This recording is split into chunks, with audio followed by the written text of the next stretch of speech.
আজকে আমি আলোচনা করব প্রাইমারি এভিডেন্স এন্ড সেকেন্ডারি এভিডেন্সের বিষয়ে। তাহলে প্রাইমারি এভিডেন্স এন্ড সেকেন্ডারি এভিডেন্সের বিষয়ে আলোচনা করব। তাহলে প্রাইমারি এভিডেন্স কখন হবে? যেগুলো হচ্ছে অরিজিনাল কপি। তাহলে অরিজিনাল বোঝে কোনো সার্টিফিকেট বা অরিজিনাল ডকুমেন্টের কথা বলছে, সেটা হচ্ছে primary document, primary evidence. And secondary evidence যখন আপনার কাছে অরিজিনাল ডকুমেন্ট নেই, তো সেক্ষেত্রে আমাদের কোর্টেতে ইউজ হবে, সেটা হচ্ছে সেকেন্ডারি এভিডেন্স। সেকেন্ডারি এভিডেন্স হিসেবে ইউজ হবে, বলছে অ্যাডমিট করবে। তাহলে সেকেন্ডারি এভিডেন্স অ্যাডমিট করবে যখনই হচ্ছে আপনার কাছে অরিজিনাল ডকুমেন্ট বলছে হারিয়ে গেছে বা এমন কিছু হয়েছে, তখন সেক্ষেত্রে সেকেন্ডারি এভিডেন্স মানে সার্টিফাইড কপি, মানে সেই ডকুমেন্টের কপি আছে, তো সেটা হচ্ছে সেকেন্ডারি এভিডেন্স। এবং হচ্ছে আচ্ছা, কেউ উইটনেস, তাহলে উইটনেস কে হতে পারে? উইটনেস একটা চাইল্ড উইটনেস তার গাভাও মানে তার বলতে পারে, তা মানে কোনো মানে কারো বিয়েতে উইটনেস, হ্যাঁ পারে। কি ক্ষেত্রে পারে?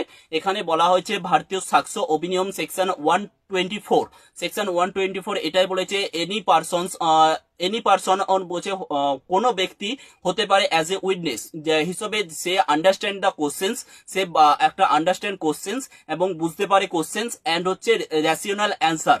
যখন সে যুক্তিসঙ্গত কোনো উত্তর দিচ্ছে, তো সেক্ষেত্রে সেক্ষেত্রে হবে। তাহলে সেক্ষেত্রে কি হু মে টেস্টিফাই, তাহলে হু মে টেস্টিফাই কে হতে পারে? একজন উইটনেস হতে পারে একজন যে বুঝতে পারে, আন্ডারস্ট্যান্ড দ্য কোশ্চেন্স, যে বুঝতে পারে question and give as rational answer.